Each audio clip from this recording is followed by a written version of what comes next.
Training alone isn't just about staying fit between team sessions. It's where the real magic happens. After studying the solo training routines of 50-plus professional players, I discovered something revolutionary.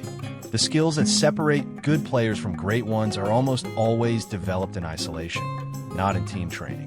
The problem is that 90% of players approach solo training completely wrong. They think it's about doing endless juggling or shooting 100 balls at goal. But elite players know that effective solo training is about targeting specific weaknesses with progressive overload, just like a gym workout for your football skills. Over the course of 3 months, interviews were conducted with youth development coaches from Barcelona, Ajax, and Manchester City, and the same insight was consistently shared. The players who reach the professional level aren't necessarily the most talented. They're the ones who have learned how to train effectively on their own. Before we dive into the solution, let's identify the 3 mistakes that make most solo training sessions worthless. Mistake number 1, the random session. Most players grab a ball and just start doing whatever feels good. Some juggling, some shooting, maybe some dribbling around cones. This approach is like going to the gym and randomly lifting weights without a plan. You might sweat, but you won't improve systematically. Professional players never train randomly. Every solo session has a specific focus, measurable goals, and progressive difficulty. They're not just practicing, they're problem-solving specific weaknesses in their game. Mistake number 2, the comfort zone trap. The second mistake is only practicing skills you're already good at. It feels good to juggle for 10 minutes if you're already decent at it, but it won't push your development forward. Elite players spend 80% of their solo training time working on their weaknesses, not their strengths. Mistake number 3, the intensity illusion. The third mistake is confusing effort with intensity. Players think that training hard means training fast or doing more repetitions. But skill development requires deliberate practice, slow, focused repetitions with immediate feedback and constant adjustment. The secret to effective solo training lies in what sports scientists call deliberate practice, but adapted specifically for football skills. Instead of trying to improve everything at once, elite players focus on one specific skill per session and attack it with laser precision. Here's the framework that Manchester City's academy uses for solo development. The 60-minute formula. 10 minutes, technical activation, juggling, basic touches. 40 minutes, focused skill development, one skill only. 10 minutes, integration, combining the skill with other actions. The key is the 40-minute focus block. This isn't 40 minutes of random practice. It's 40 minutes of progressive difficulty targeting one specific area of weakness. Maybe it's your weak foot, maybe it's receiving under pressure, maybe it's shooting accuracy. But it's always one thing, and it's always challenging. Ajax's academy has a rule. If you can complete a solo drill comfortably in the first attempt, it's too easy. Every exercise should push you just beyond your current ability level. That's where growth happens. But how do you know what to work on? Most players have no idea what their actual weaknesses are. They think they need to work on shooting because they missed a few chances last match, but their real problem might be their first touch or their weak foot. Here's the systematic approach that Barcelona's La Masia Academy uses to identify training priorities. The 5-pillar assessment. First touch. Can you control any pass from any angle with both feet? Weak foot. Is your weak foot at least 70% as good as your strong foot? 1v1 situations. Can you beat a defender consistently in tight spaces? Finishing. Can you score from 8 different positions around penalty area? Passing range. Can you play 5 different types of passes accurately? Rate yourself honestly from 1 to 10 in each area. The lowest score becomes your primary solo training focus for the next 4 weeks. This isn't about working on everything. It's about eliminating your biggest limitation. Here's the crucial insight. Your weakest skill is usually the one limiting your overall performance. Fix your weakest link, and your entire game elevates. Now let's talk about the training method that separates effective solo sessions from time-wasting kickabouts, progressive overload. This concept comes from strength training, but it's absolutely crucial for skill development. Most players do the same drills at the same intensity forever. They juggle 50 times, they're happy. They do it again next week. Still 50 times, still happy. But they never progress because there's no challenge increase. Elite players apply progressive overload to every drill. Week 1. Master the basic movement slowly and accurately. Week 2. Increase speed while maintaining accuracy. Week 3. Add pressure, time limits, targets, distractions. Week 4. Combine with other skills, receive and pass, dribble and shoot. Here's a practical example with weak foot development. Week 1. 100 touches with weak foot against a wall, focusing on clean contact. Week 2. Same drill, but with a 2-second time limit between touches. Week 3. Add different heights, some bouncing, some volleys, some half volleys. Week 4. Receive with weak foot, take one touch, then pass to different targets.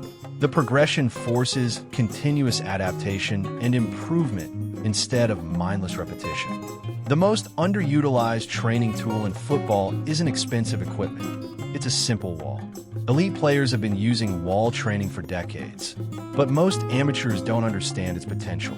A wall is like having a perfect training partner that never gets tired, never complains, and always passes the ball back exactly how you played it. But the key is using it strategically, not just randomly kicking against it. The wall pyramid system. Level 1. Basic passing and receiving, both feet, different heights. Level 2. First touch and turn, receive from wall, turn, pass back. Level 3. Combination play, pass, receive, immediate second pass. Level 4. Pressure simulation, receive, turn, pass within 2 seconds.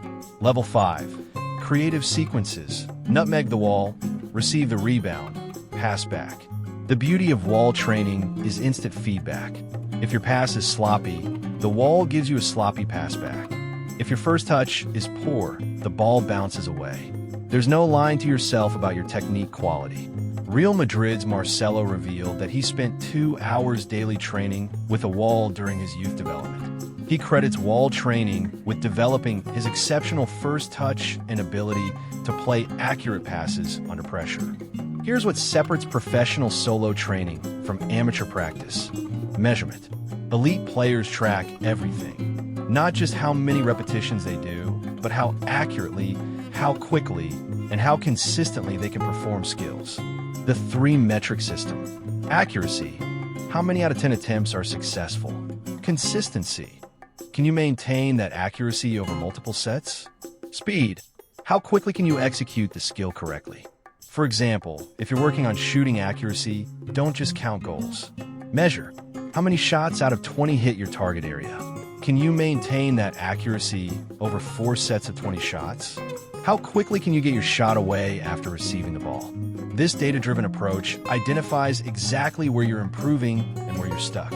It transforms vague practice into precise skill development. Bayern Munich's academy requires players to track their solo training metrics and review them monthly with coaches. The players who improve fastest are always the ones who measure most consistently. The final piece that most players completely ignore is the mental aspect of solo training. Elite players don't just practice skills, they practice decision-making, visualization, and pressure management. The scenario method. Instead of just practicing a skill in isolation, elite players practice it within game scenarios. They don't just practice shooting.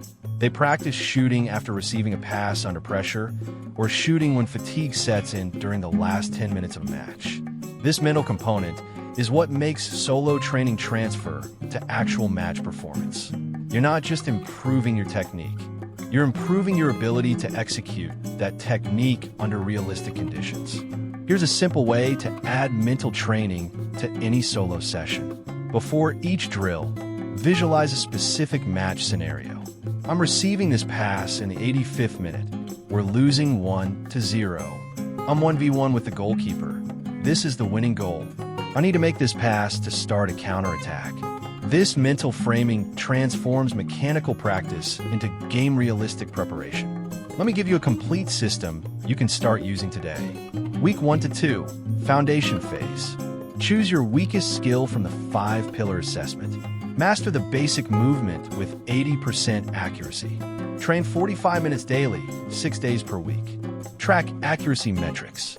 Week 3 to 4, pressure phase.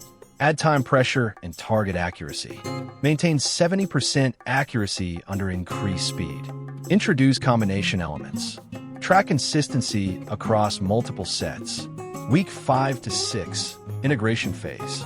Combine your focus skill with other actions. Practice within game scenarios. Maintain technique quality while adding complexity. Track speed of execution. Week 7 to 8, mastery phase. Test your improvement in small-sided games or matches. Identify the next weakness to target. Begin the cycle again with a new skill focus. The key is patience and consistency. Most players want to see improvement after one session, but skill development requires weeks of focused practice. As I watch players waste hours of training time with unfocused solo sessions, I'm reminded that the difference between good and great isn't always about natural talent. It's about training smarter, not just harder. The focus development system, progressive overload, wall training, systematic measurement, and mental preparation, these aren't just theories. They're the exact methods that elite players use to transform their weaknesses into strengths, one solo session at a time. Remember, every professional player has spent thousands of hours training alone. The difference is they made those hours count by training with purpose, precision, and progression. The question isn't whether you have access to great training. It's whether you're willing to train as systematically as the players you want to become. The best time to start training effectively was yesterday. The second best time is today. Your next solo session could be the beginning of your breakthrough, but only if you approach it like a professional. If this video changed how you think about solo training, smash that like button and subscribe for more development secrets. Drop a fire in the comments if you're ready to start training like a pro, and let me know which skill you're going to focus on first. Your transformation starts with your next solo session.